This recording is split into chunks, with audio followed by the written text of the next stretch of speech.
guys, it's time to move on. And we are going to go and start talking about the world of robotics. So I know that this is something I love. You know, we go to all these quilt shows, and we have our big King quilter that's our own brand quilting machine that we, go to these shows with. And we actually have robotic systems that we use. And we actually use this one that we're getting ready to talk about. It comes from Lighten Up, and it is called the Qbot. And we have the CEO of Lighten Up here. David Hooke is here, and David is an inventor. He is the one who invented the Qbot. He is the one that invented the quilter's cruise control. And when he's not inventing products, he's making educational videos to help the quilters out there. And I am so happy to have David on the show. We've worked together at some shows, and it's always a fun time. David, welcome to day 2 of our virtual Quilt Fest. Thanks for having me, Blaine. It's nice to be here. We just had our last snow, hopefully, for the season yesterday.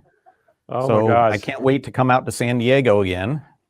I know we need to get you back out here, but our weather the last week or two hasn't been great. We've had some really good days here and there, but we kind of been feeling some bad weather too, which is nothing like what y'all are getting. I know that y'all been getting hammered pretty well up in Illinois there, but I can't complain at all, because it's been pretty nice here most of the time.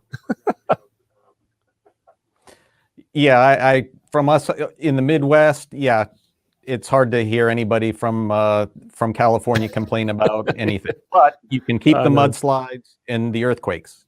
There you go. You can keep that.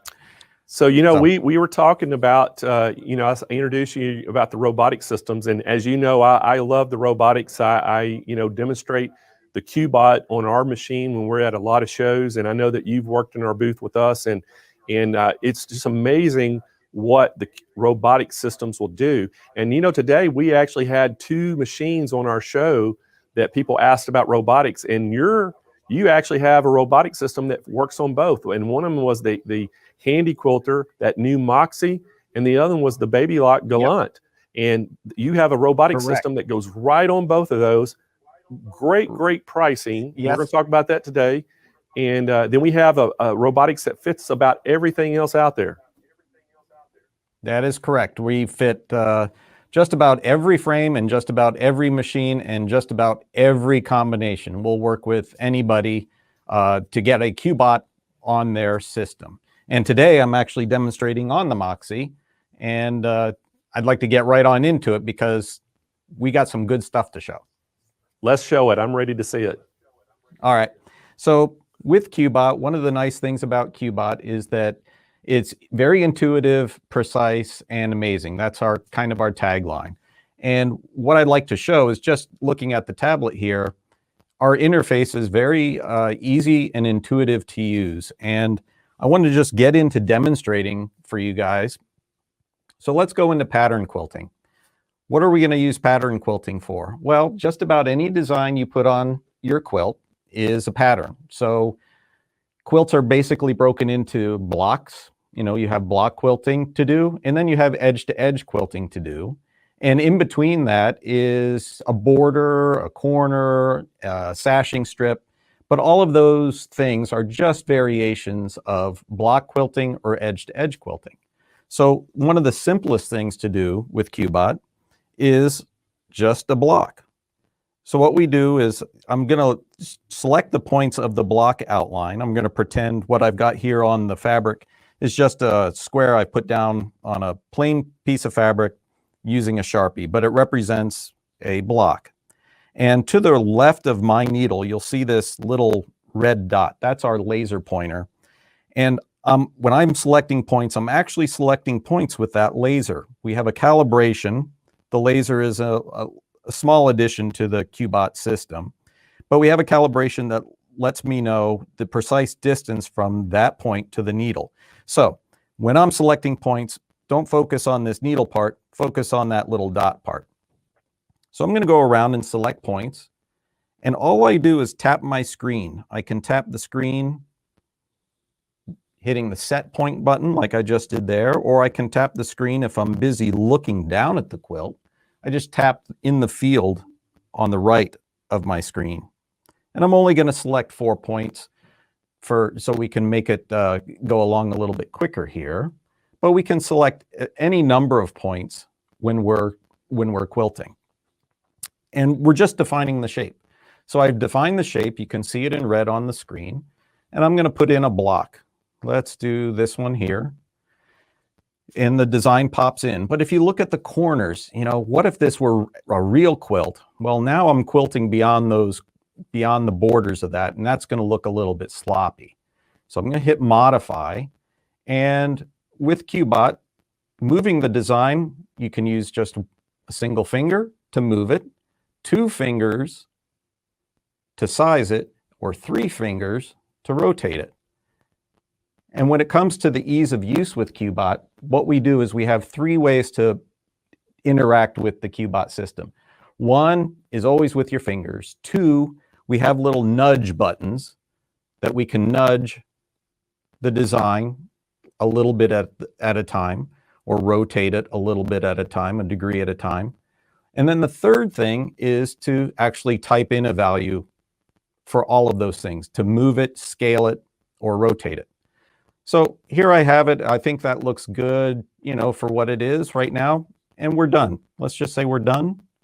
And we want to quilt. So we just hit the move to start button. Again, very intuitive.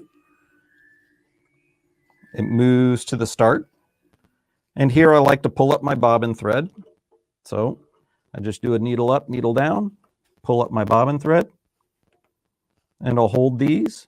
And I also have a quilting option that's turned on that's called tie-off stitches. So I press go, and Qbot will automatically take a tie-off stitch and then quilt this design out.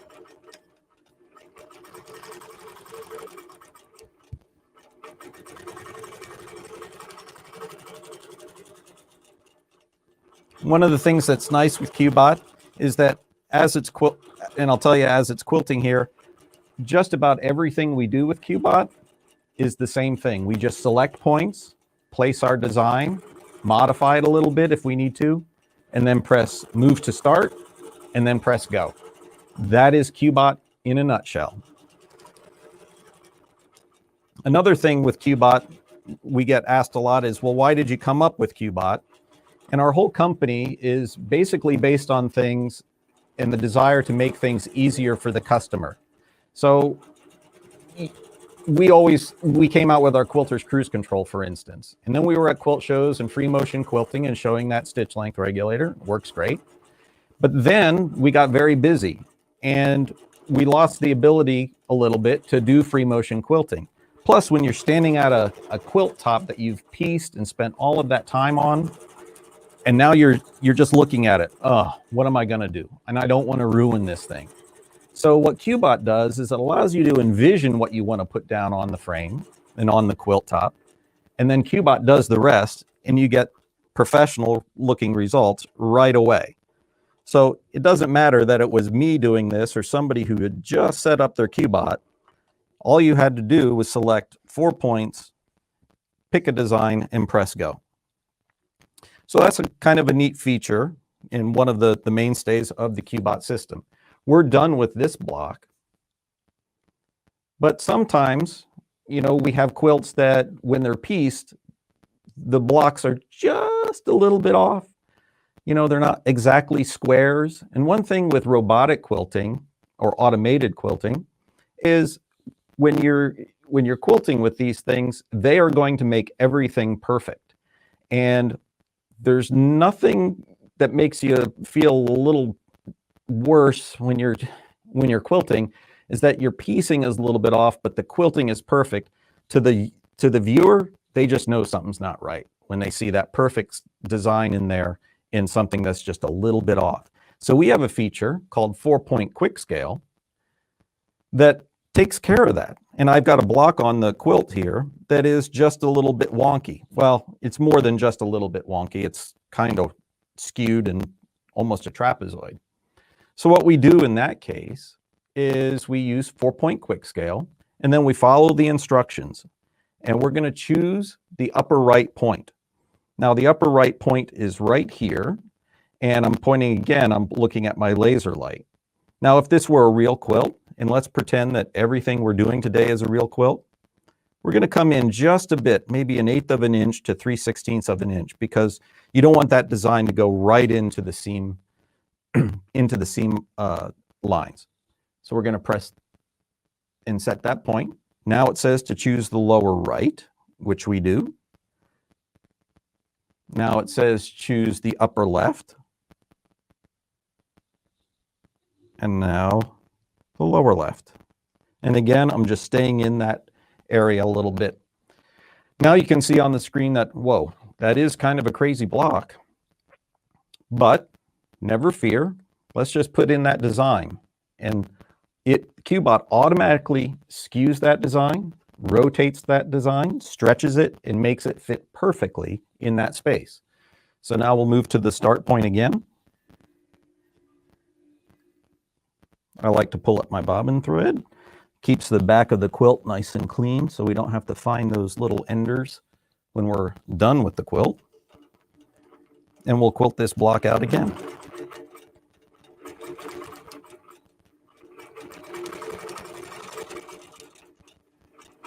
So again, for the new user and for the professional alike, this makes it very easy, especially if the quilt lends itself to a block quilting. And there's lots of quilts that do this, that are just like this, where we go block by block and quilt out the whole top.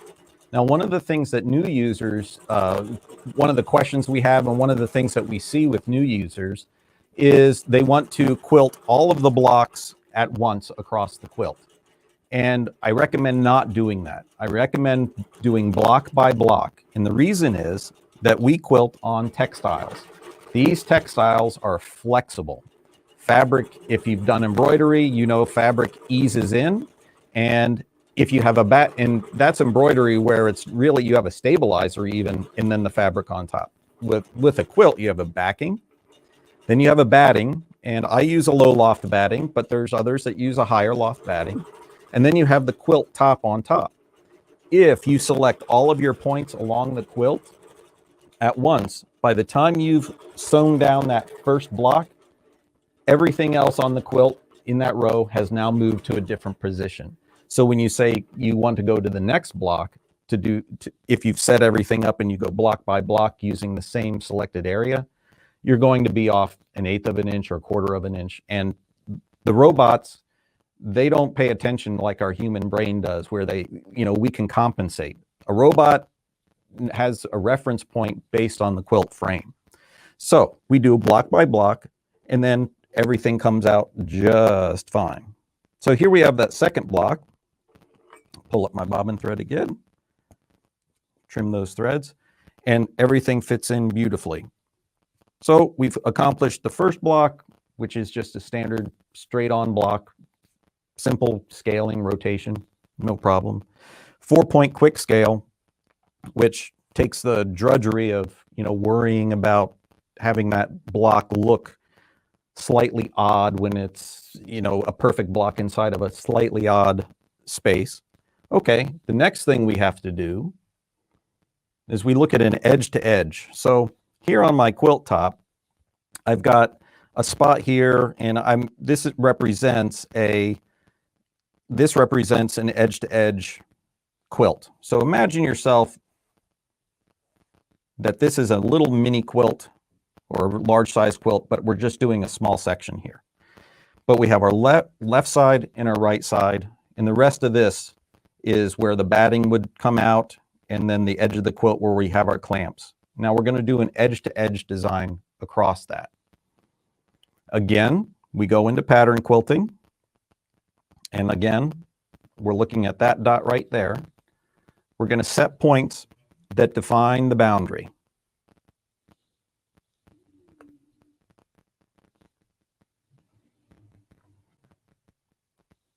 Just like that, that's simple. We press done. We have a question here, select inner boundary shape. And that came up before. And this is and I immediately said no. What that is if we had an embroidery inside there or some section we wanted to knock out. So say you wanted to actually do a background fill. It's the same procedure. You wanted to do a background fill around something. You select the whole outer area, you knock out the inside, and then the background fill will happen around it. And we'll cover that tomorrow. We're going to make each of the days that we're presenting. So we're presenting today, tomorrow, and the next day. We're going to have a little bit of different syllabus each day so that we build on what we're doing today.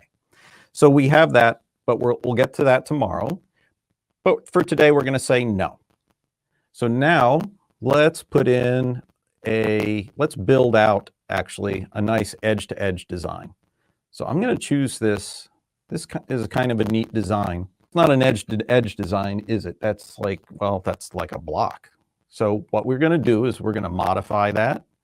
I'm using my 2 fingers to pinch it down to, let's say, around, I'm looking at it, it says 47%. Let's actually hit the button there and say we're going to make it exactly 2.4 inches. 0.4 inches. There we go. And, well, we don't have enough of those now to go across the whole quilt. So what we do is we hit the chain button. We chain a few together. And that almost goes to the edge. So we're going to just use our fingers again and we'll stretch it just like that. Nudge it over. Let me scale it just a little bit with my fingers. Now I'm nudging it. That looks kind of good, doesn't it? Great. So let's quilt that out. So we're say done and move to start. We didn't have to do any math. We didn't have to think about it too much. We just selected the points of what the quilt actually is. Trigonometry was not involved. Calculus, differential equations, nothing. We just press go.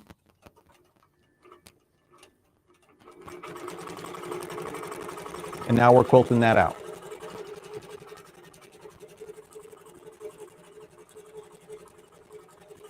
Now, as this is quilting, we can talk about the speed of quilting. Right now, with the weight of this machine, we'll get a little bit into the engineering here. The weight of the machine, this is a mid-range machine as far as weight goes. We support machines that go from maybe 82 pounds down all the way down to the mid-arm machines, which is the Juki TL series, the Janome 1600, Viking Mega Quilter, Grand Quilter, all of those machines. So that's basically our span. It's a span of basically all machines that have been made. For this machine, we have it right doing really well. And with this design, as it's going around those curves, if we can see it whip around here, look at the needle cam, goes around nice, and then it changes direction really pretty fast. So we're right at that edge. If this were a heavier machine, we'd probably slow it down just a tad because we don't want to get any kind of jagged motion.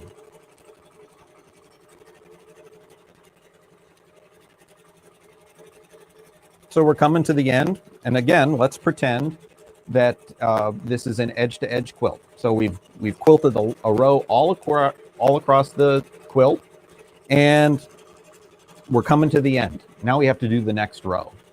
One of the things that makes Qbot awesome is that doing that next row is super easy. Super easy. So it's done.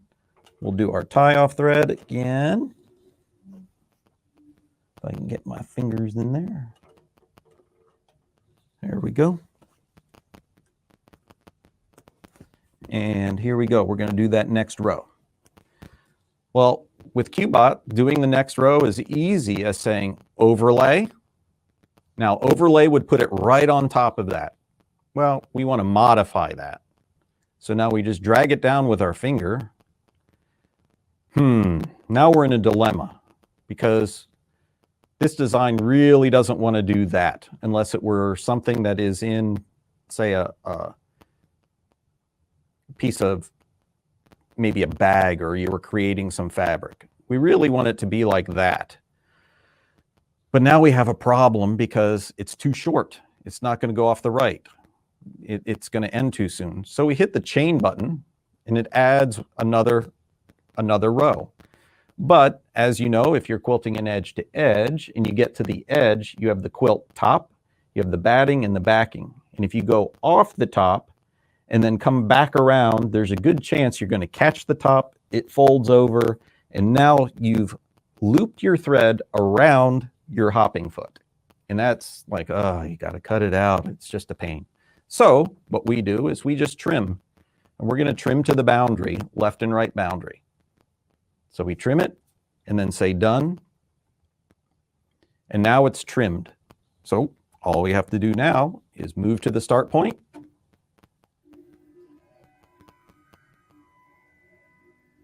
Pull up our bobbin thread again.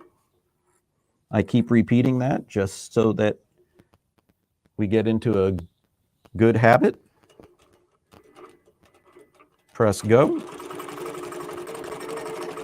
And now it's quilting that second row.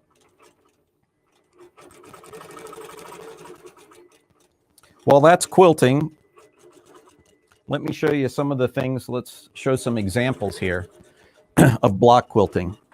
You know, these are things that you can dream in your mind, but then when you try to free motion this, you say, nope, that's not going to work.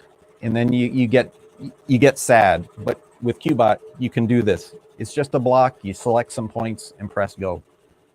Other designs, and these are designs that come with Qbot.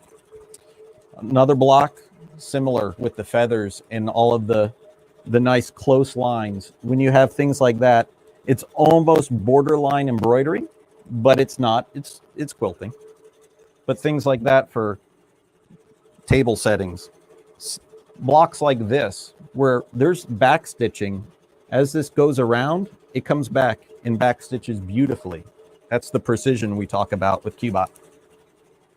Now we're doing edge to edge. So the edge to edge stuff, this is an edge to edge. This is a nice design. You can see that it's nested beautifully and inside. And now this is shown just on a panel. This is from just a quilt show. You know, this is what we hoop up when we show Qbot. Beautiful work. And this is, you know, small size quilt, but it doesn't matter. Qbot can go all the way to 14 feet. We support a lot of gamels at the 14-foot level. So that's what we're doing now. We're finishing up. We're getting just about done with that row. And this is a good example too. So just as I was saying earlier, just this design in this little space, we have eased the fabric in, and you can see how just over this space, easing the fabric in, we're about a 1/16 of an inch off the quilt, which is fine because, again, we're doing an edge to edge. So in edge to edge, it doesn't matter because we're trimming that and then we're putting on a binding and everything's good. So last couple of things I want to show you, because this covers the major stuff of what you can do with Qbot. But let's get into something which is really nice and can add a lot of decorative texture to your quilts. Let's go into crosshatch. We have built-in crosshatching.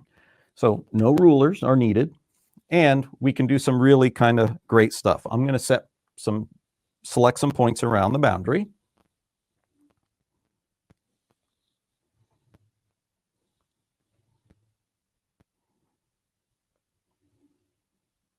And we're going to fill this with crosshatch.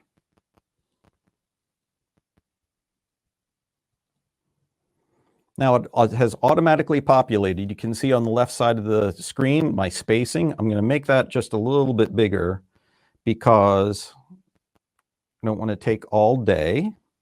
And then we can change the direction. So I'm going to change the direction with 2 fingers. You just rotate that around. Say we'll do it at, and then we'll dial it in at 45 degrees. And then let's do the intersections at 90 degrees, but we can do, let's do 120 and then change this to 60.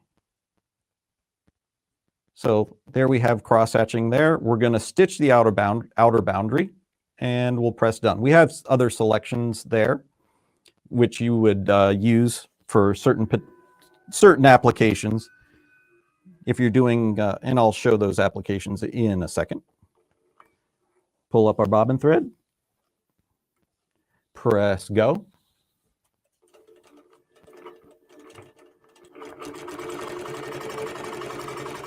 Now it's going to stitch that boundary first, and then it's going to do the cross hatching.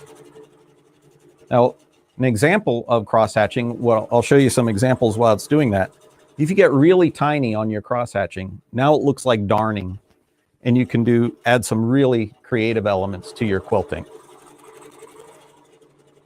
Here's just a shape with some cross hatching in, just to show that it doesn't have to be a square. It can be any shape.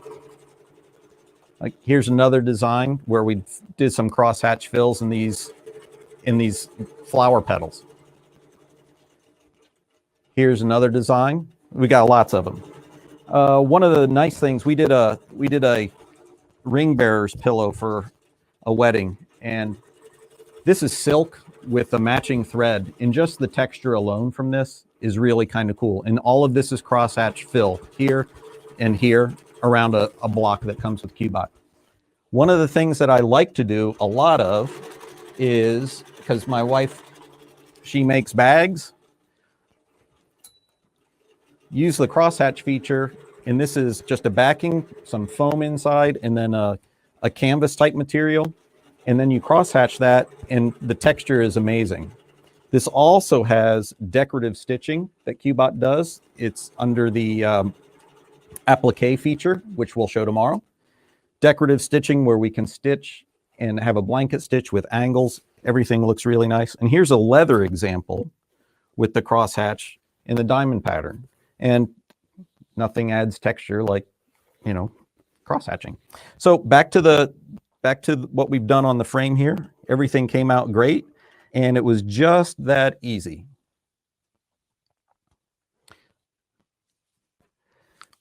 If there's any questions out there. Hey, David, we do. We have a couple questions, and Sure. One of them is how many designs actually come in the machine? About 300 designs come with the Qbot, and you can download extra designs from any of the design suppliers on the internet. And most of them have their designs for Qbot. And then the other thing, the other question is, I know that you kind of mentioned that it works with anything, but the question was, does it work with Juki? Does it work, how it works with every single long arm machine and frame combination, correct? Correct. So the Juki, like the TL series, all the way to the QVP, to the long, the long arm Juki, I don't know what exactly, it's a QVP something now. Hey, David, I got a question for you too. So, or not a question, a comment. I remember, we've worked some quilt shows, and one of my favorite features of this machine, and I'm sure you're probably going to touch on it this week, but is the copy feature. So like if, somebody has a great free motion design that they can do, you can hit the copy feature and it copies it, and then that actually makes a design in your program, and then you can just go stitch it multiple times, perfect every time. That is correct. Yep, we have it's called our record feature. Record, yes. I love that feature. And then the other one that, I've always talked about is it has built-in channel locks. Yes, basically. So correct. So underline quilting, yes. Underline quilting, which we'll discuss tomorrow when it comes to sashing and things like that. You can select a single point from left and right and choose the line, or the X component of it, or the Y component of it. So essentially, we'd have the perfect channel locks. And what I love about robotics, which, I'm just my experience has been, I had to kind of learn the robotic system because we go to trade shows and not a lot of people we would take with us knew them. So somebody had to be able to do it. And so I was kind of forced to learn the robotics part of it. And I enjoy that part of it because you can be so creative. You can take the robotic system and you can pick a design and actually quilt it out and then come back over and put a design within a design and make something extremely unique. And so that was one of the things I just loved about it. And to me, you know, I always tell people, if I can do it, anybody can do it. To me, this Qbot is so easy and user-friendly. I tell you, you actually gave me a training day. If you don't remember, you gave me a little training day on it, and you had me in 30 minutes, you had me up and running where I could do things myself. So that to me impressed me. Okay, well, Blaine, thanks again. And do I have more time? Yes, yes. Okay, I've got one last thing that I can show. We're going over a little over time. Here we have one of the last things, which always worries people, is how do I do a triangle? And because now we're down to 3-point selection. So let's go back in here. We're just in pattern quilting, and again, I'm just selecting using my laser stylus. We'll say done, and then no. And let's see, we're into our blocks, and I think where it's at the end here. Yeah, we've got this Urban Elements design, actually. It's very nice. And this could be actually turned into a edge-to-edge design and then flipped and so forth. But we'll get into that later in the week. We're going to modify this, and just with our 2 fingers, we're going to set that in there nice. Now, one of the things I skipped over was this scale here. I have proportional and non-proportional scaling. So I can just stretch it with my fingers just like that. And then I can turn that back off and just move it ever so slightly and then say done. We'll move to the start point.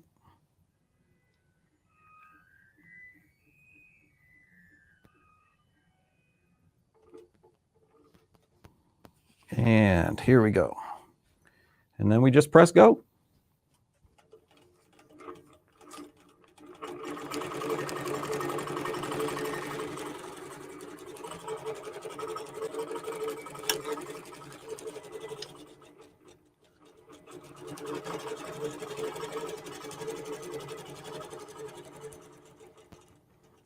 Now, other features that we're going to talk about while that's quilting out, we'll come back to it when it's all finished. Another feature that's really kind of nice, and I got my cheat sheet flip chart right here. So I've got all the features.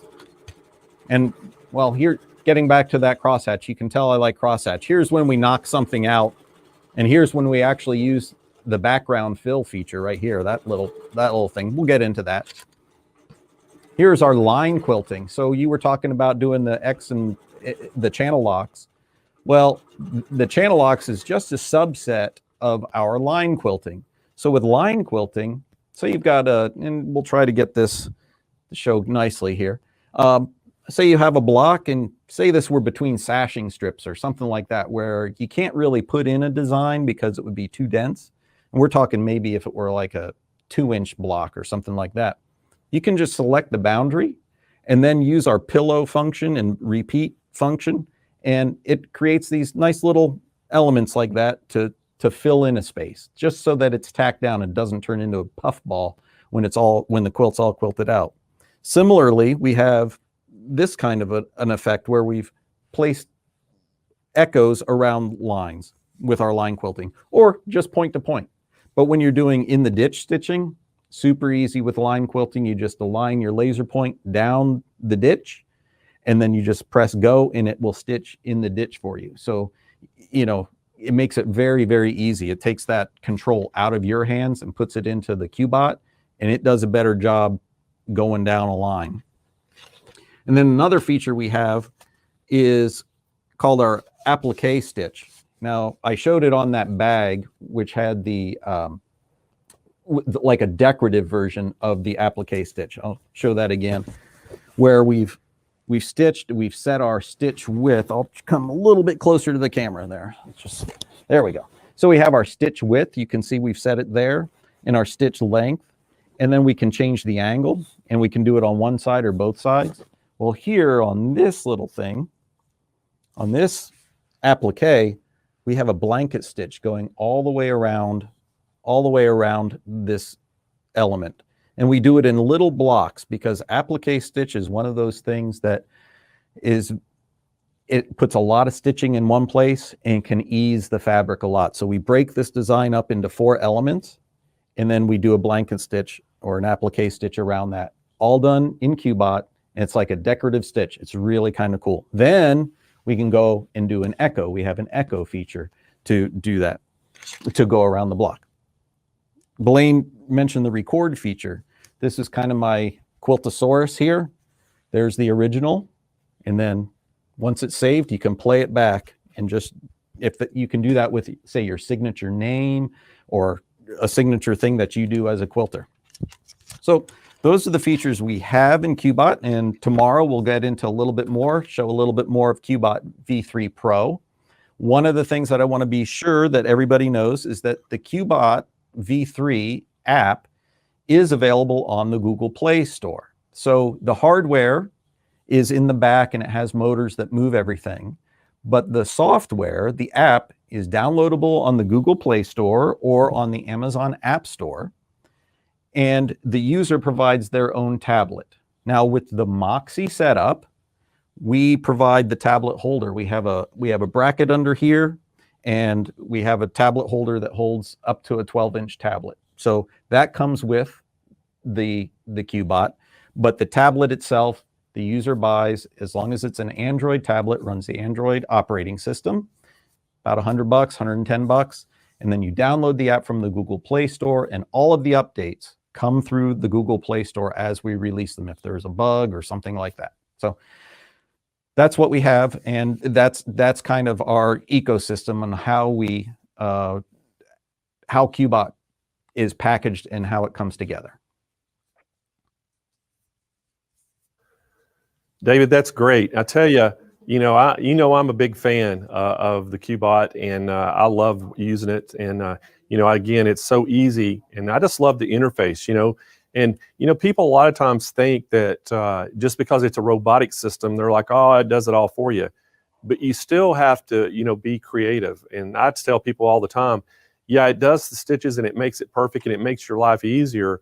But just being creative and doing the things with it, the better that program, the easier it is, and the better you can do things. And just like you were showing those samples, there's a lot of things that you can do creatively, adding different designs together to create unique art pieces. And that's, to me is what it's about, So right. I like using that robotic feature.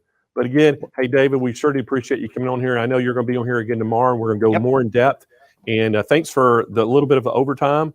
And we'll have you on again on Thursday. So I look forward to seeing you then. Okay, thanks, Blaine. And I think actually we see you tomorrow. Oh yeah, you will. See me tomorrow. Yep. All right, buddy. Okay. See you then. Okay, see ya. All right. Bye. I want to remind everybody again about the Qbot. If we could put that overlay back up, David, and show everybody. So this is the one that you can put it on any quilting and frame combination. It's $48.99. You can turn any quilting machine, any existing machine you have right now, you can turn it into robotic system automation. We actually have this on our King Quilter that we have our own brand quilting machine that we sell. We're going to have it on later this week. You'll get to see it. And but we actually have some of these set up on it too, and it works fantastic, and we love it. But it's $48.99, and you can get this right through our website unassisted. You can go right in. We have the show pricing right on the page already. Or you can give us a call at 800-401-8151 or speak to one of our live chat agents on there. The other version that we showed today, as you saw us earlier today, we had, Handy Quilter had the Moxie 15-inch quilting machine on here, and we also had the Baby Lock Gallant 15-inch machine on here. This version right here is $39.99. It's about $900 cheaper, and it'll fit on both of those machines and bolt right on and make it automated. So you can turn those two machines into robotics, which is incredible. So hopefully y'all, if you're interested in that, give us a call. We would love to answer your questions. Our staff is extremely knowledgeable in the robotic systems, so we can really help you out, and they're very knowledgeable in any quilting machine.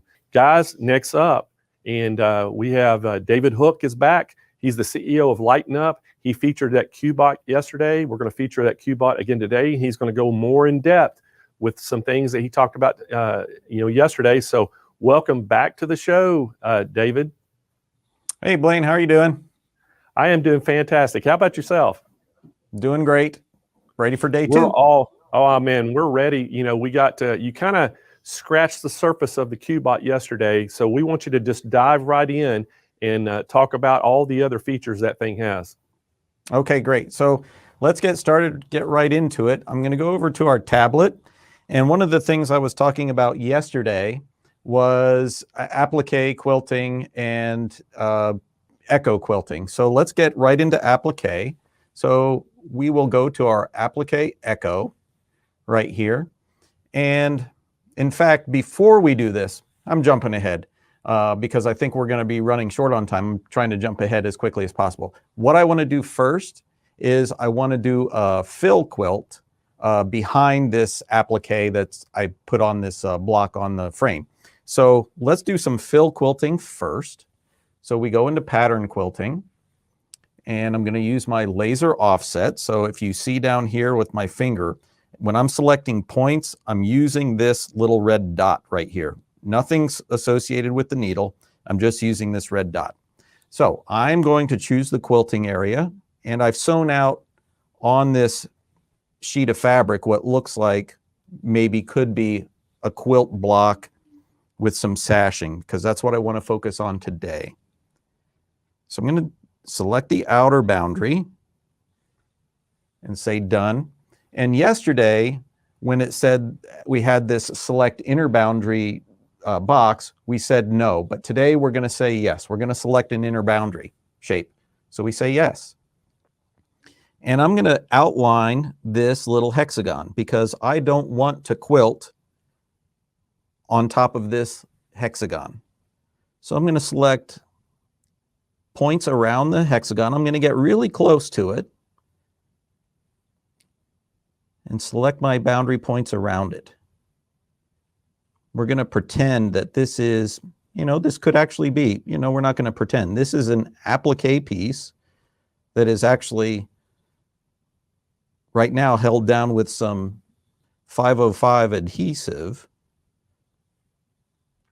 And we're going to quilt around it, and then we're going to do a blanket or applique stitch around it to hold it down for good. So I'm going to say done here. I don't have any other boundary shapes.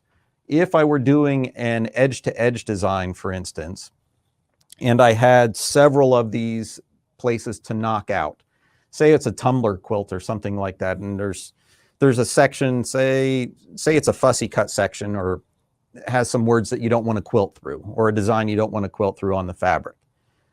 You can knock out each of those selections along the row. Now, similar to what I said yesterday, when you're selecting your boundary points, you do have to be careful when you're quilting those and you've knocked out those individual things. You do have to be careful because as the quilt eases in and you've knocked out sections along the quilt, the fabric is going to move. So you may have to surf the fabric around it, use your hands to make sure that you're going around those areas as it's quilting down. But it shouldn't be a problem today. We're just in this one little spot. But this is my only boundary shape. I don't want to select any more. I want to put in, for my background, I want to put in a neat design from Apricot Moon. And I think it's probably, let's see, I think it's this one right here. It's a leafy background. Now, I'm going to save some time, I'm going to make it a little bit bigger so it quilts out pretty quickly. But this is kind of a neat design to quilt as a background. I'm just going to set it in here. And I'm going to trim to boundary. And this trim feature, when this pop up, this is trimming the outer boundary. Whenever you do an inner boundary, it always trims the inner boundary. So it's going to trim those boundaries, and I'll say done. And you can see Qbot fixes this and trims everything. And we move to start. It's pretty intuitive on, you're just selecting a boundary, you're selecting what you're going to knock out, you select a design, and then we just press go.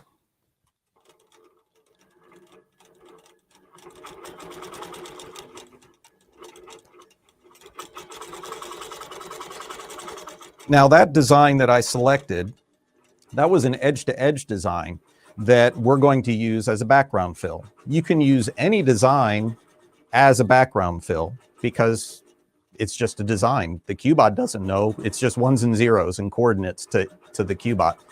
So it will place it, and whatever is knocked out, and it'll knock out that section, and it will trim itself to the boundary. So for instance, that edge design that it's doing right now, and as it's going around, you can see it.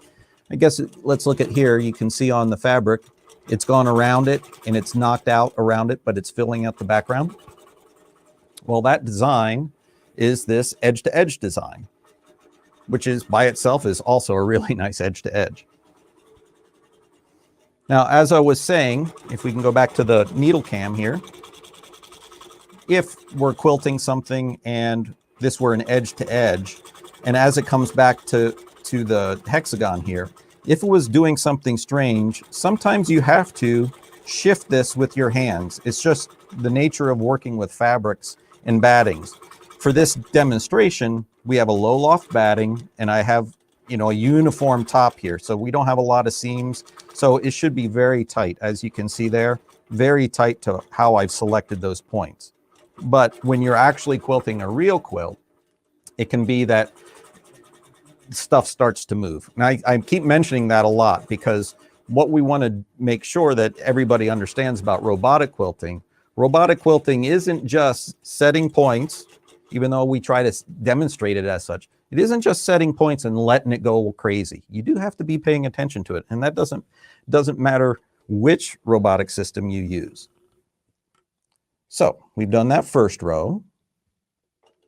So we pull up the bobbin thread, and for everybody that was watching yesterday that saw the edge to edge part of the demonstration, we're going to do the same thing here. So if we look at our tablet screen, we do an overlay, we do a modify, and I will double tap that little Delta X box, and that locks it because I know that this design is just a straight offset. And now we turn on trim to the boundary, and by doing that, it will trim to the left, right, and bottom. Press done. And there it's trimmed, and we move to the start point.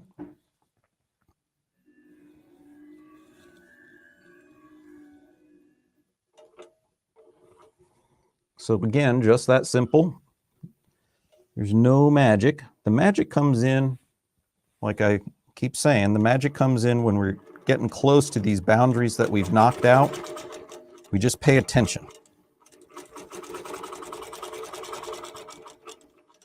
But I'll be honest, you know, after you wash the first washing, any kind of mistake that you make, you kind of forget about it. But if you're doing quilts for other people and they're picking it up that first time, you want to make sure you've done the best job that you can do.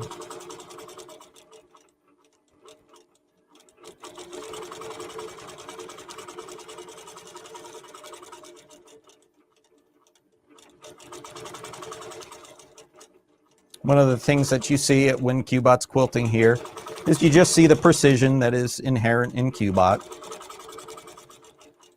You also see it compared to other automated systems. You can see that it's more of an organic movement. So it speeds up and slows down as it's getting into tight areas. We'd like to focus on the precision of the Qbot.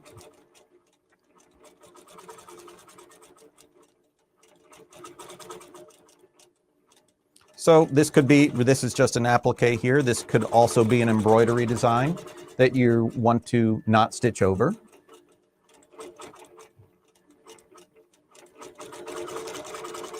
All right, it's gonna finish up pretty quickly here now. And then we'll get on to the next thing, which is doing that blanket stitch around the hexagon. One of the things that Qbot does very nicely is we have an applique stitch or blanket stitch. I mentioned it yesterday, and it can also be used for decorative stitches because we have lots of parameters.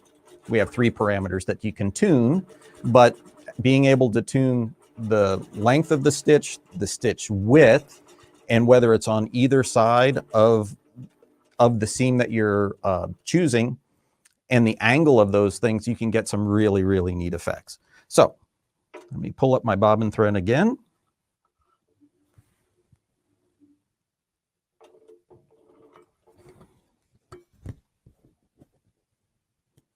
And you can see there on the needle cam, you can see that the background really does look, let me pull it into frame for you there. Yeah, you can see how nice that looks. So now we're going to exit out of our pattern quilting, and we'll go into the Applique Echo quilting. We pay attention to what it says in the upper left where it says choose quilting area. Now our quilting area is our block. And this we choose because this is like if we were doing echo all the way to the boundary of the block after we did the applique stitch, we would definitely need this quilting area defined like we did it right here. All it really needs to be is bigger than that hexagon. So the next thing is if we look at the upper left, it says Applique Echo Boundary Selection. Well, now we select the boundary of our hexagon. So we're going to select those points like we did before. And I'm going to go maybe 4 points per side. It just makes it a little bit nicer to be sure, because in the world I live in, no straight line is ever really straight. And as soon as you quilt a straight line, you find out, yep, it wasn't straight. So we do our best to get along this edge. And again, I'm on this dot here. Don't be looking at this foot in the needle. I'm over here. Having the offset laser pointer is really nice, because if I'm sighting down the front of the machine, I get into a kind of a bad posture position to try to see that needle where it's going through the hook. Or I'm sorry, where it's going through the foot. All right, so there we go. We have that done, and we're going to say done. Now, if you notice, we're looking at the hexagon on the tablet here. You notice that it's kind of strange in the corners. I really don't like how those stitches are. So I'm going to navigate through, and I'm going to change those nodes into an anchor stitch, which automatically makes that stitch go at the bisector of that angle. And I'm just marching through, and I'm changing that. I could have selected it as an anchor stitch as I was selecting points, but I like this a lot better. It takes a little bit of time to sew this out, so I'm going to make my width just a hair longer, so 0.150 long, and I'm going to make the distance between them a hair longer, say 0.375, 3/8 of an inch. Let's see what that looks like. I think that gets the point across. Now I could, if the next selections I have on on my left-hand pane is right now I have right selected, so it is going to stitch on the right side of the line. I could select left, and it stitches on the left-hand side. Maybe there is a time when you would like to do that, maybe in a more decorative situation. We can do symmetric, and also we can do alternating. We can have one side stitch on one side, one stitch on the other. So we're going to keep it on the right side. And then also looking at the top left area, we can change the angle of those stitches. Say we wanted to do 50 degrees. You can see how they've now shifted around. And if I put them symmetric, now they're arrows going around. So you can see that you can do all kinds of neat things that make it look like old crazy quilt type stuff. Anyway, so here we go. I'm going to go back to my right. I'm going to make sure this is at 90 degrees. Say OK, and say done, and move to the start point.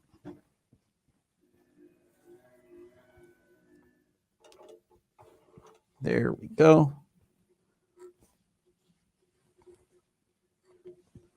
And press go.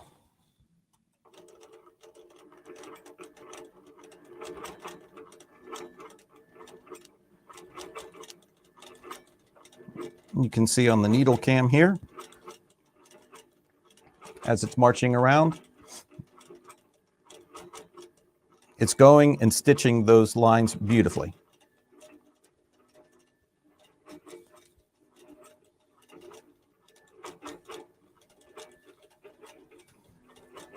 Like I was saying yesterday, let me pull up and show you a little bit more detail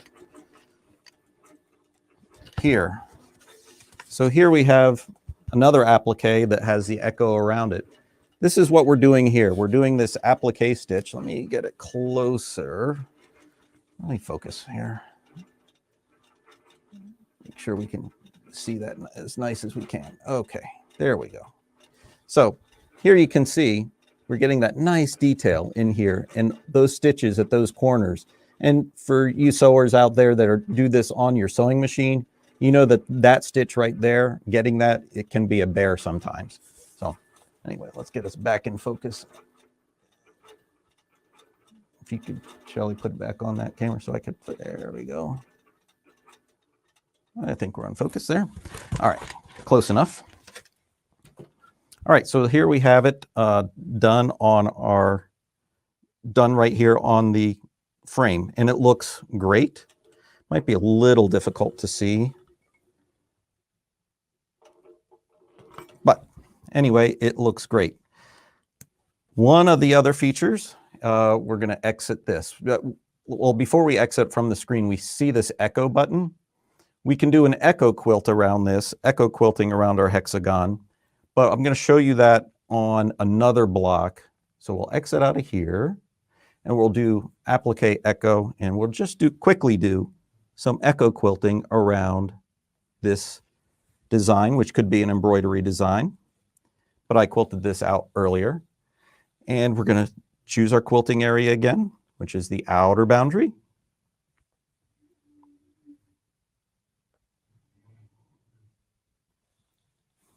And then we'll choose the inner boundary. But we're not going to do any applique stitching. We're going to jump right to the echo part. So I'm selecting points that are right on the outer boundary of this design.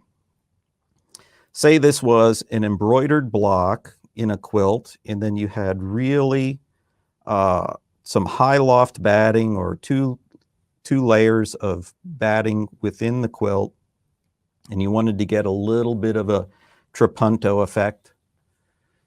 This is what you could do. So I've chosen my points. I'm going to skip to echo now. I'm going to choose concentric circles. I'm going to set my offset to 1/2 inch. I'll set my number of them to actually I want to set to 2, for instance, and I want to round the corners. So now I'm going to do 2 layers of echo around that design. It's as easy as just selecting those points, press and go, and move to the start point. Pull up the bobbin again, and press go.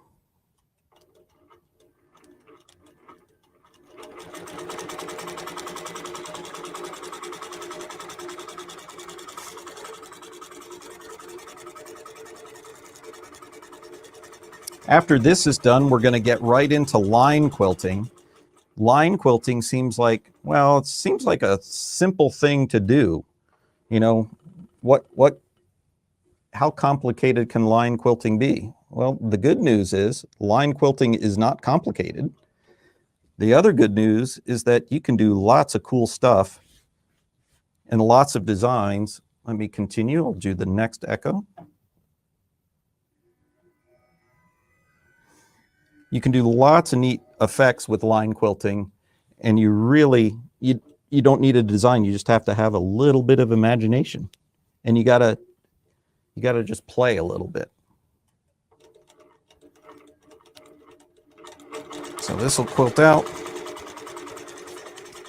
and then we'll move on to some line quilting to fill up sashing areas. And you won't believe how easy it is, and kind of the cool effects that, you know, just pushing a button a couple of times, what you can get. All right. And all of these features came about from a need as quilters. And when we're doing stuff, it's like, man, we really need to have something that can do this. Well, line quilting is one of those things. So let's go over to this little block over here. I'm going to choose line quilting, and I'll choose a closed path. And I want to put something in this area right here. It's just a square, 2.5-inch square. So let's look. I'm going to set some points. 1. I'll go about midway through. Again, you're looking at my red dot. 3, 4, 5, 6, 7, and 8. And I have closed path checked on my tablet, so it will automatically close the path. I will say done. And okay, well, I could just quilt those lines. That would be in the ditch stitching. But what happens when I hit the pin cushion button? And I keep hitting the pin cushion button. I keep hitting, I keep hitting. I just keep that going. Well, I don't like that, because now if you look on the screen, you see it that looks pretty cool. And all I have to do is say, okay, move to the start point.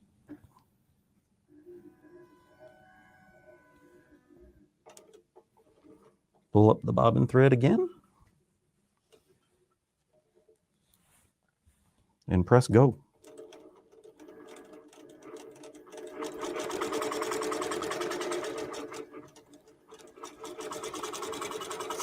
It's kind of mesmerizing watching this thing work.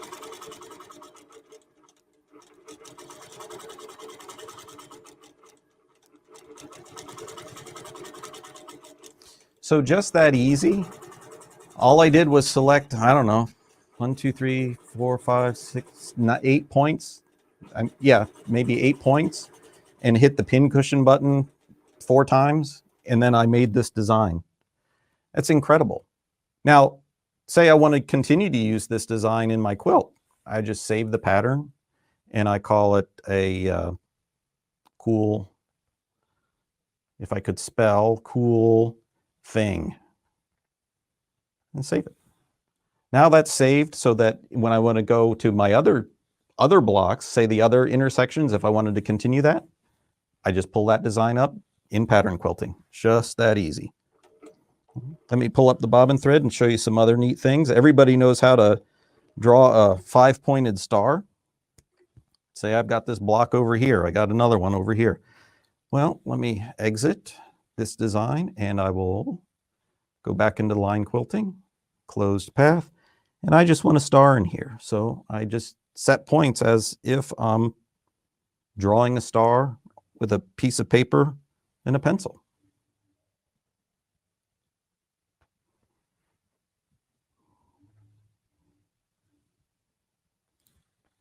Is that it? There we go. Got a star. Move to start point.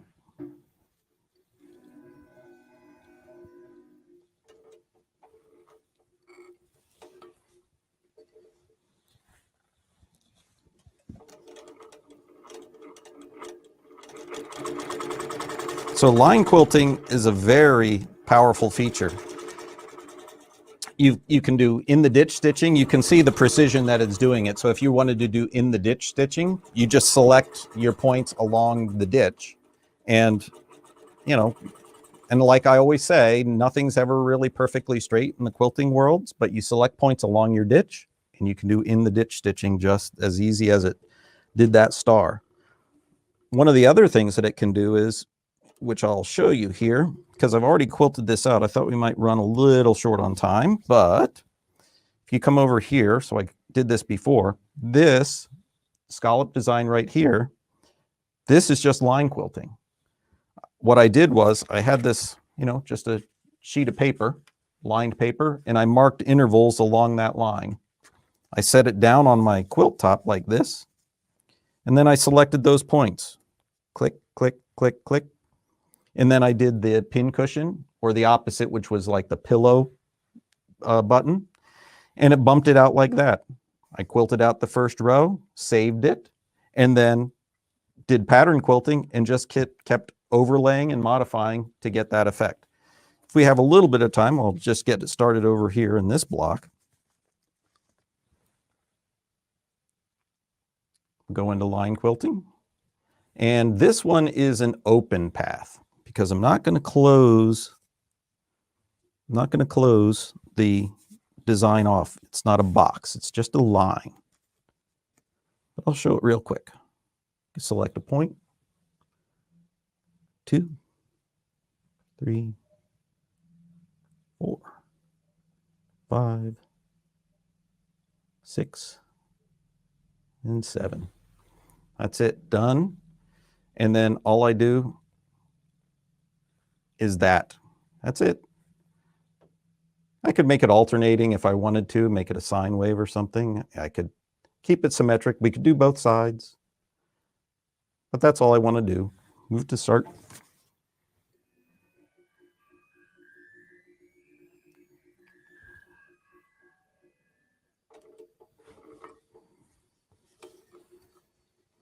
It's nice how this Moxie moves. Very smooth. And just that simple, we're doing some scallops. So what we do here is let's pretend that this was an edge-to-edge quilt, or this was an edge-to-edge. We wanted, we just did that small space, but let's say it was the whole quilt. You can do a clamshell just like we did here. It's the same procedure. When we're done, all we have to do is save the pattern, and we'll call it a scallop. It's saved, exit. We'll bring up our bobbin threads.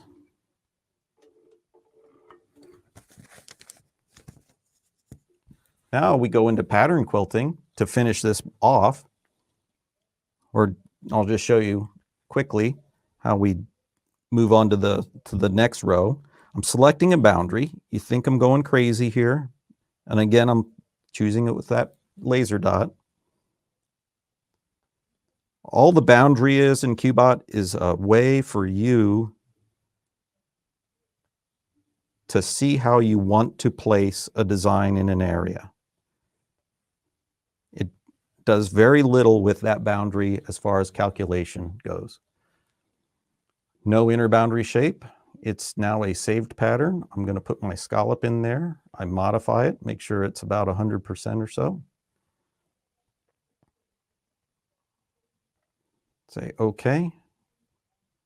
Now I just line it up so that those bottom pieces are in line with the top pieces. It's too short, so I hit the chain button. I hit the trim button so that it trims to the correct length. Done. Move to start.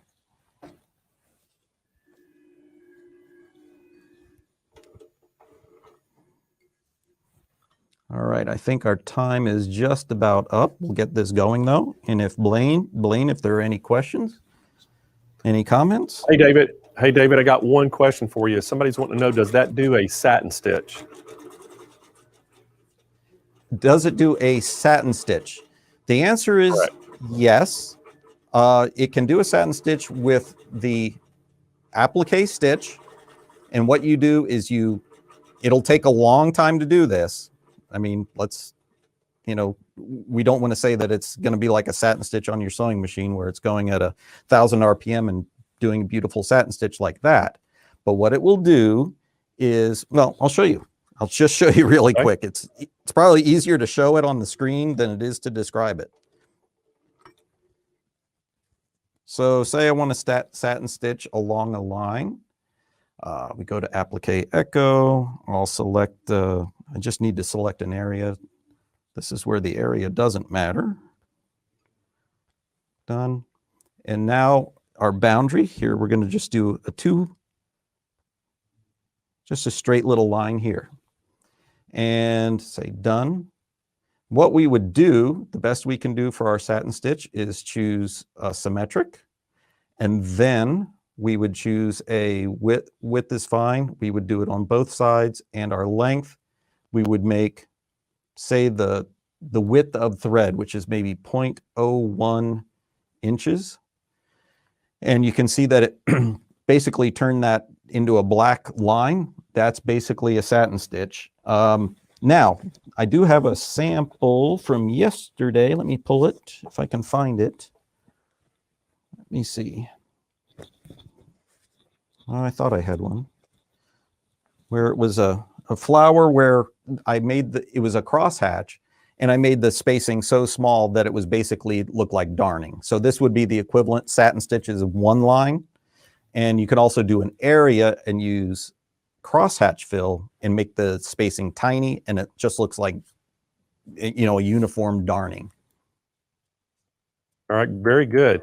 Well, hey, David, great demonstration. And I know you're going to be on here again tomorrow, but right now I want to remind everybody how you can get the Qbot. And I think David's got an overlay up there. The very first one we're showing you, it's $39.99 for the robotic system to automate your machine. And this is for the Moxie and the Gallant Baby Lock.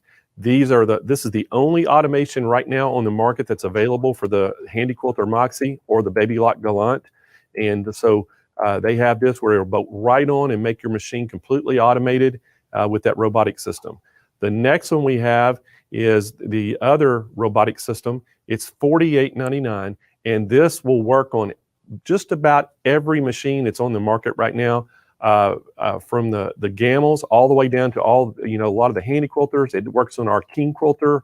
It works on just about everything out there. So, and David and them are great support. And David, do you have something to say? I thought I heard you. Okay. Yeah, I do. A couple of things. One, we have our compatibility list, which looks like an eye chart. That is our compatibility list. So on the left-hand side, we have all of the machines, and on the right-hand side, we have all of the frames. So if you mix and match all those, it's a lot of combinations of things that we support. And one other shout out that I'd like to do is that Joyce D, her Hallelujah quilt, is a Qbot quilted quilt, along with some ruler work, but we got a note from her that she was so excited that it's a finalist and it was done with Qbot. So we're pretty excited about that. Sure did. Yeah, she sent us a note, and we were excited. And I wanted to tell you, so I'm glad that she reached out to you as well, because that quilt is absolutely beautiful, and she did it with the Qbot, a lot of it. So great job, and I think David's pulling it up right there, so y'all can just see all the detail work on that. She used some ruler work on it and used a Qbot on it, and got a very unique art piece. So, hey, David, thanks again. Great job today, and I know we're going to have you back tomorrow, and we're going to dive even more in depth in the Qbot. Yes. And look forward to it. We'll see you tomorrow. Okay, buddy? Okay, thanks, Blaine. We'll see you tomorrow. All righty. All right, guys, y'all saw it there. I want to remind you one more time, we have that Qbot available that right now it's the only automation available for the Handy Quilter Moxie and the Baby Lock Gallant. Those machines, those 15-inch machines, this is the only automation that is available on the market for this. It's $39.99, and as you saw, David was actually doing his demo. All the things that he were doing was actually on that Handy Quilter Moxie. And the other version that we have is $48.99, and David shows you that big compatibility list. It works on a lot of different machine heads and a lot of different frames. So if you need to order, call us at 1-800-401-8151. You can visit our website and speak to one of our live chat agents. Our staff is extremely knowledgeable with long arm quilting and robotic systems. So I promise you they can answer your questions and help you. If you can't get through to the chat, if you can't get through to the phone lines, make sure you look for that Google Sheets link. Kyle's been putting it in the chat randomly all day long. Just hit that Google Sheets link, and Kyle will actually, that gets transmitted right into the call center real time live, and they'll be able to call you back just as soon as they get freed up. But that just put your name, your phone number, and what you're inquiring about, and they'll get somebody to give you a call. It may even be tomorrow morning if they can't get to you late this afternoon. So, but we're trying really hard to get to everybody. And right now, if you get on that Google Sheet, whatever you're inquiring about, if you decide to purchase it even a week after the event, we're going to honor the show pricing on it. Okay. And I told you that it had 3 robotic systems that work on it. The Pro Stitcher works on it, the Butler works on it, and also that Qbot.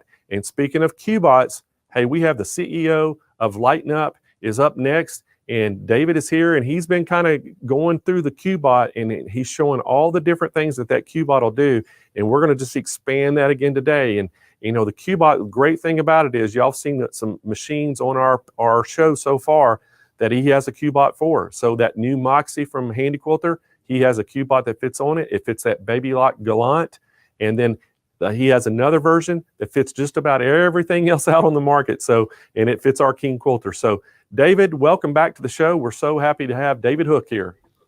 Thanks, Blaine. Good to be back for day 3. Day 4.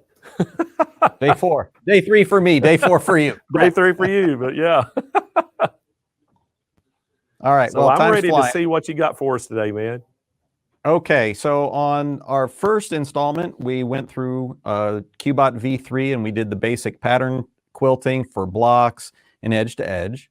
Yesterday, we delved a little bit deeper with Qbot V3 and we went into line quilting and then applique echo. And today we're going to dedicate to the features that set V3 Pro aside from regular Qbot V3. Now, I want everybody to know that the hardware for Qbot V3 and V3 Pro is identical.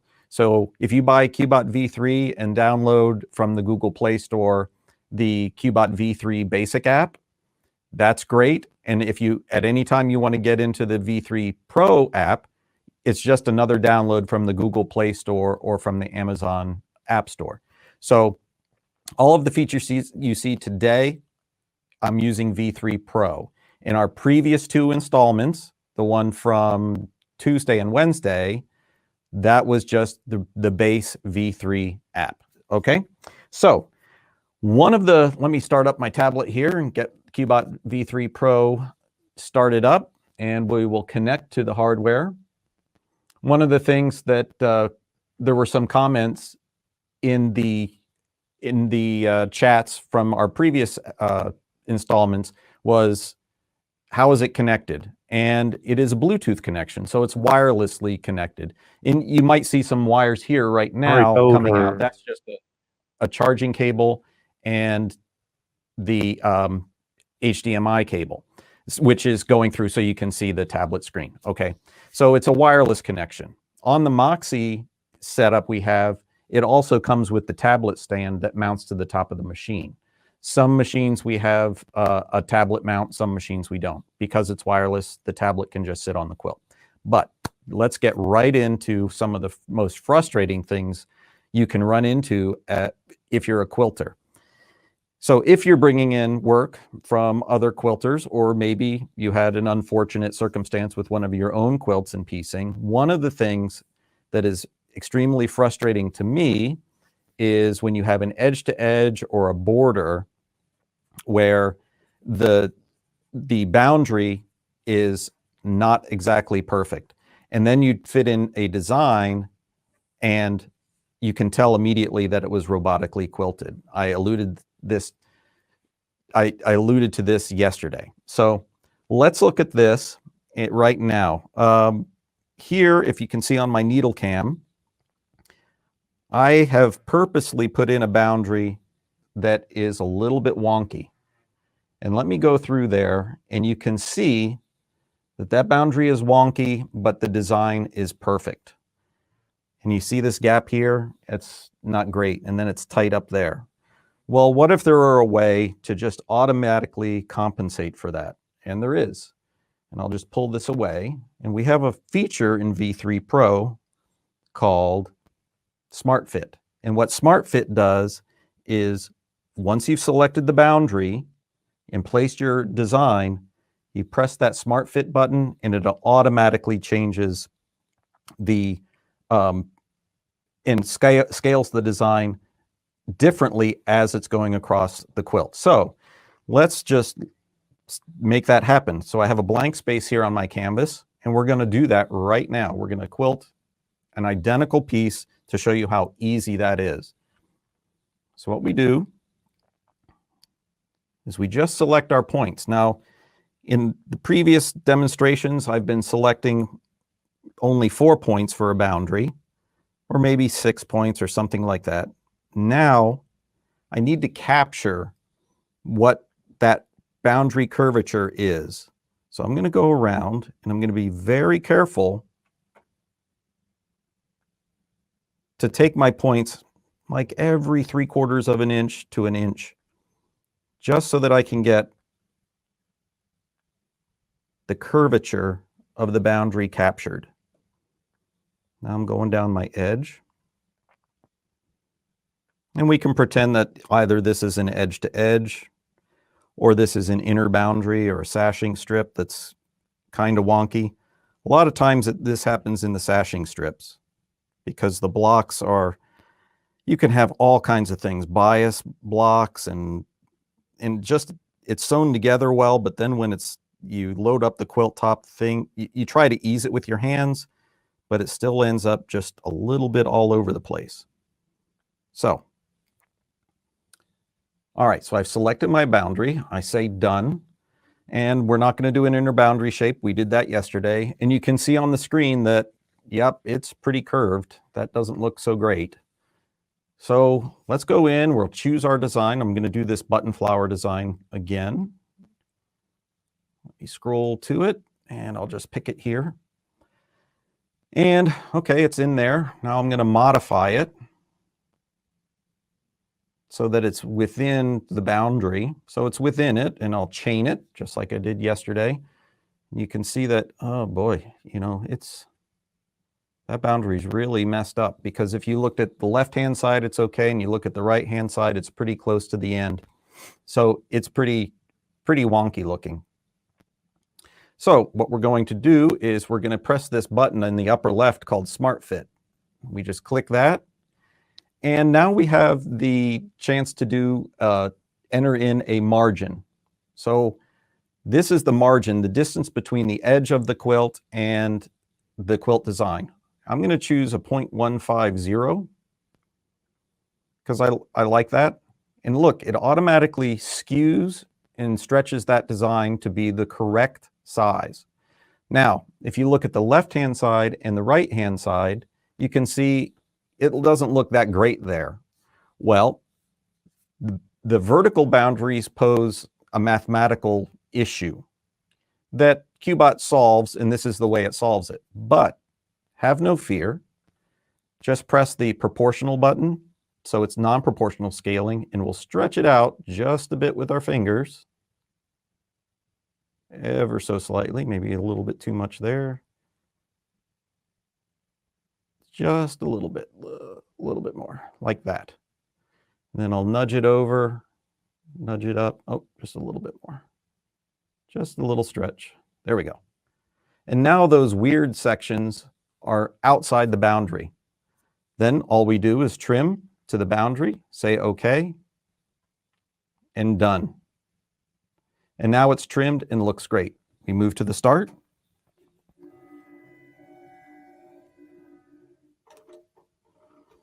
And we're going to quilt that out. Let's see, I'll pull up my bobbin thread and press go.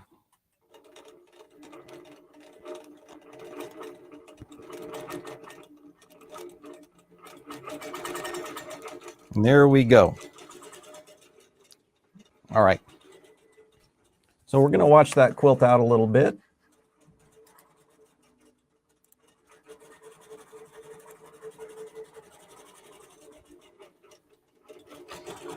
And as that's quilting out, I want to show some examples. Yesterday, I had an example, or there was a comment about a satin stitch, and I was talking about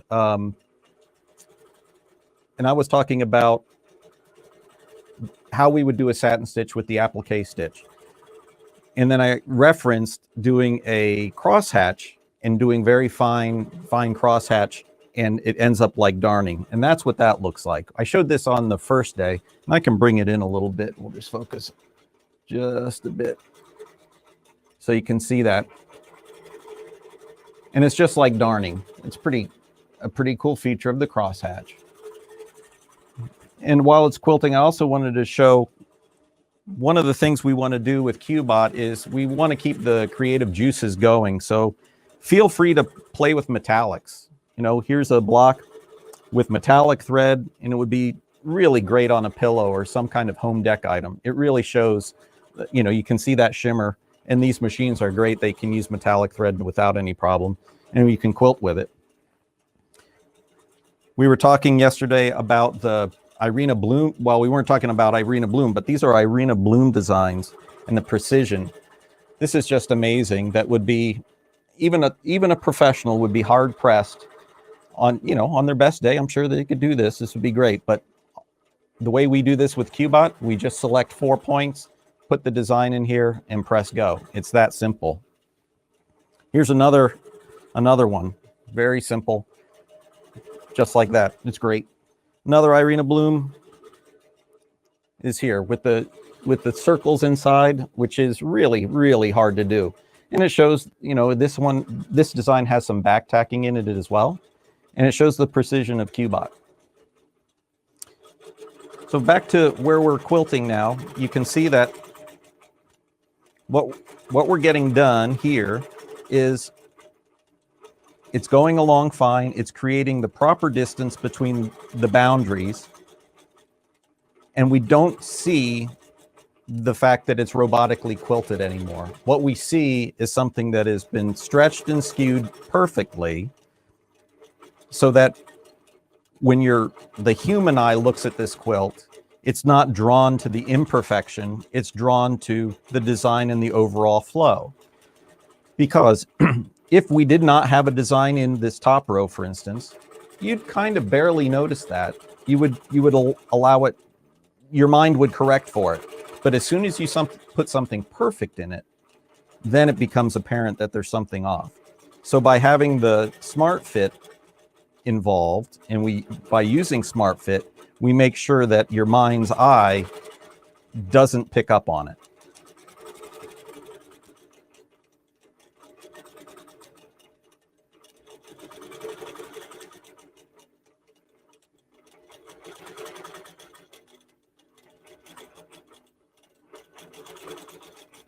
All right, so this is just about finished up. When we get to the end here, we will pull up our bobbin thread so that we don't have any stray threads on the back of the quilt. And then we'll go on to the next feature of V3 Pro, which is kind of cool. And that is an updated version of 4-point quick scale. So here you see in my block here, let's do some neat 4-point quick scale with an echo that's built in. So 4-point quick scale, let's go in there. We're going to use our offset. So again, I'm choosing my points using my little laser light, and I follow what I see on the screen in the upper left, and it says choose quilting area, choose upper right. So I'm going to choose my upper right point, and then my lower right point, upper left, and lower left. And let's put in a design. We're going to put in, let's go back to our blocks and quilt something that is intricate enough but quick enough to show. We're going to put in a margin here. This is a new, in V3 Pro, we have this box that says margin/gap. This is the margin or gap around the design to the boundary. So I know what's coming next. So I'm going to say, let's put a 3/4 inch margin around that design. And there it is. So now we're ready to move to the start point.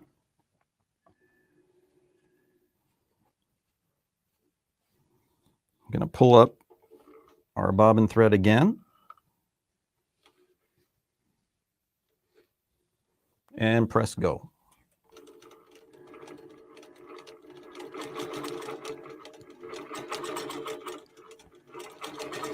Now where we're going with this is we're going to quilt this out, and then what we're going to do is we're going to do an echo around it at the same time. And then after that, we're going to do another echo around from the border, and we'll show you how quick and easy this is with V3 Pro.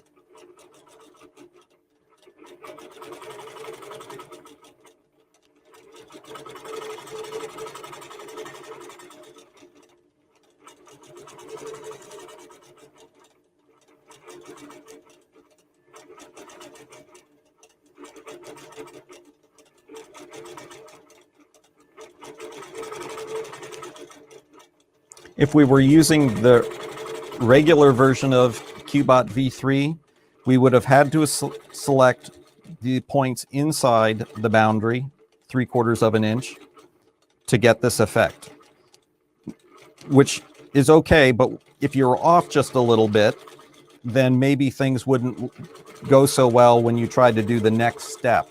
So by having a defined boundary around here and then putting in that 3/4 inch gap, it makes sure that that's placed 3/4 of an inch away. So we're done with the basic design. Pull up our bobbin.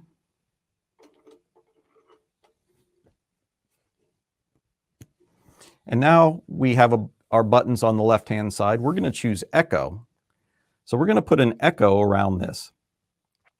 And let's do a 1/4 inch echo. We're looking at the left-hand pane, just marching down all of the choices. We'll do a 1/4 of an inch echo. Let's do round corners because that'll smooth things out.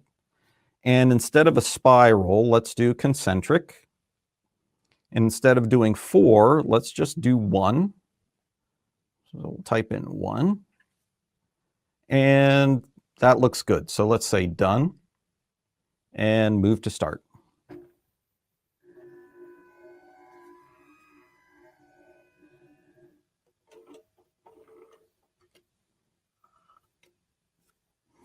So for this echo, we didn't have to do any kind of math. We didn't have to choose any points to do, say, a line quilting around it.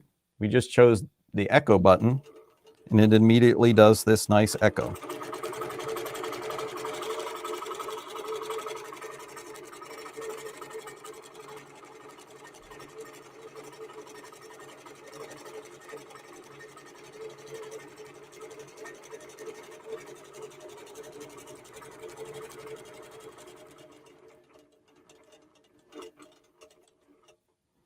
So we're back at the beginning. That didn't take long at all.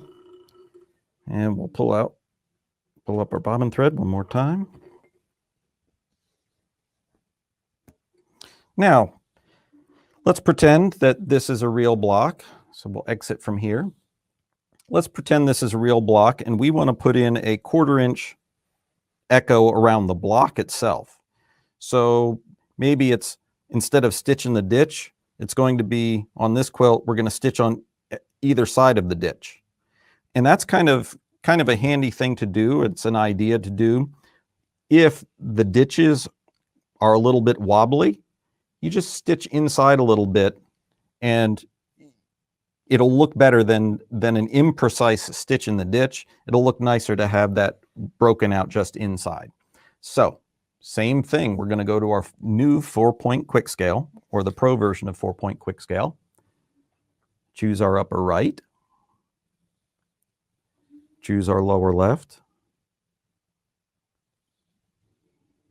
Choose our upper left. I mean, upper right, upper left, lower left. And we're going to go into our basic shapes for our design. We'll put in a square and we're going to put in a boundary margin of 1/4 of an inch. And there is our echo.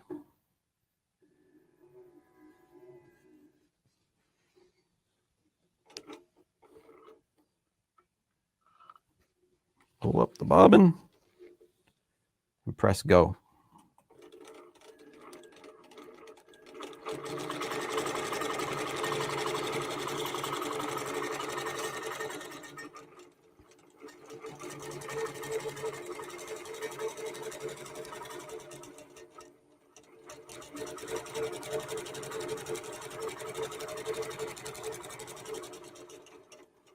And just that simple, we've done, first we did an echo around the design, and now we're doing an echo around inside on the block. So we're done with that one.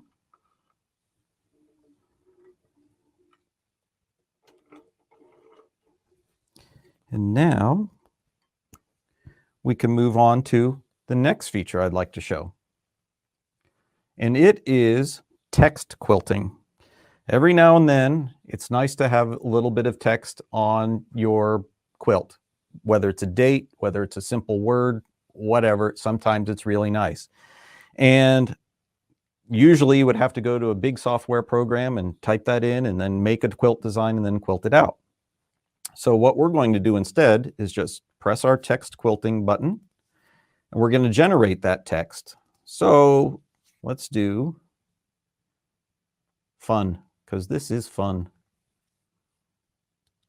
And there it is. And we have several fonts that are built in. So Script, Sign Painter, Comic Book, and Futura. You can see what the different fonts look like. That one's kind of fun. I like that one. I like that. So now you notice we have the F, the U, and the N, but that U, the tail of the U, is going into the N. Well, we have a button for that, and it's called Remove Overlap. We press that, and it cuts that out, and now we can quilt this out. But first, we just have to save it. So in text quilting, we're creating patterns. So let's just say that this is fun. Say OK, and it's saved. So good. Now we just go back, and we go back into pattern quilting. And what we can do, let's see, let's set our points around the boundary. So we set our points. I'll do one in the middle of each line, even though I know that these lines are pretty straight because they were stitched from a straight line in a file, but it's good practice, good habit to get into. We say done. No inner boundary shape, and then we look at our saved patterns, and we pull in our fun right here, and there it is. Let's modify it, make it a little bit smaller. There we go. So now we say done, and move to start.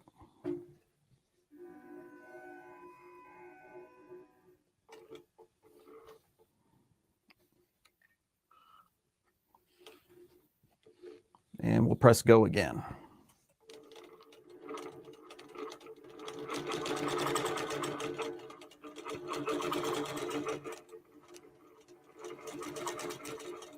It's really kind of cool when you can choose any font. In text quilting, you can choose any font. If you have a true type font that you like, you can install that true type font. There's a button that says install new font. You just install your font into Qbot, and then you're ready to go. So I'm going to just ease up my thread there, and we're going to continue. And I will trim that after I get a few stitches in this next section.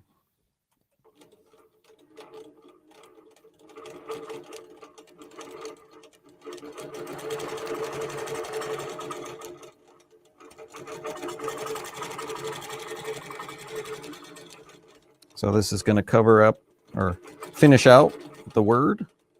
And this is really kind of neat. I've got something I did in Houston in 2016. This is for here, this was a big deal. Maybe for a big deal for every Cubs fan across the world, but Cubs win, Cubs win.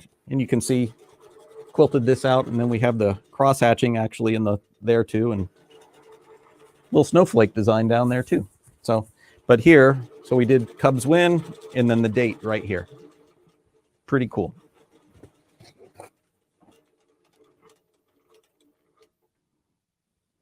Now, the last feature I want to show is tailored to people who do a lot of edge-to-edge quilting. So what we're going to do here is we're going to use our designer feature. Now, I'll get it all set up. Maybe we may run out of time for the actual quilting, but we'll get it all set up and we'll get it started to quilt. I chose the designer feature, and I'm going to design on the quilt. I'm going to choose my boundary. So you can see there, I'm just going to choose my boundary, and I'll be pretty quick about it. And I'm going to do some edge to edge. Now in Qbot V3, we do one edge to edge at a time, overlay, modify, go back to the beginning, and quilt it out. What we're going to do here is we're going to build a section's worth of edge to edge. So we're going to go back and forth as many times as we can in our throat space, which is a real time saver, especially if you know your machine, you've got a good bobbin, and you're not going to break a lot of thread. There's some quilters out there that leave things unattended. I do it on occasion. Sometimes it ends up badly, but sometimes, you know, if everything's going well, it's a great time savings. So I've chosen my boundary, and I'm going to put in a couple of edge-to-edge designs. It's actually the same edge-to-edge design twice. There's one, there's two. I pull up my tray, and now I'm going to say done, because that's all I'm going to put in. I'm going to, down in the tray, I'm selecting between the two identical designs. I'm going to scale this to, let's go to 55%. You can see that one there.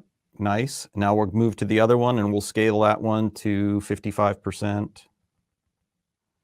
How I know that percent is that I've practiced on this.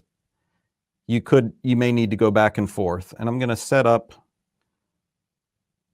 my edge to edge. So there's the bottom one, and then I'll nudge this one and get the spacing correct. Now, all I have to do is chain the top one, and I will move it over a little bit. Take the bottom one, move it over a little bit. I'm going to chain it as well. Get the spacing right. Chain, chain. But on the bottom one, I'm going to reverse the path. So now it's going to quilt that first one from left to right. And then it's good. The second one, the bottom one, is set up to go from right to left. So then I'm going to trim it to the boundary. Okay, done. Now we have a selection for linking. I want to link it with a straight line. Now that's one design, and you can see the green dot on the left, that's the start, and the red dot on the left below it. And now I'm going to go straight into quilting, because I think my time is a little bit close now, but we'll get this going before we hand it off to Blaine. Needle down, needle up, and get that going. So press go.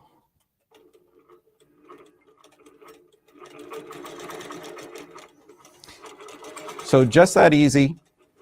We've created the design in Designer, linked it together, put another one underneath it, reversed the path, linked it, trimmed it, and it's going to quilt out from left to right, go down, and quilt from right to left.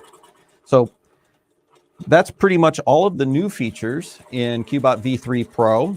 And I wanted to, there were also some questions while this is going on. There were some questions about what is the Qbot, because the splash screen that we show is this white thing. Well, what's in the box? I will show you what's in the box. What's in the box is the Qbot head, and on the Moxie, it's mounted on the back. That's why we haven't seen it. What you see is the tablet, which the user provides. Any Android tablet that has Android 5.0 or greater, we recommend a larger screen just because it's easier to navigate. And something with a very good battery is very good. And something with about 8 gig of RAM, 32 or 64 gig of disk space. But you have the Qbot, our drive assemblies, all the wiring and drive wires and installation hardware.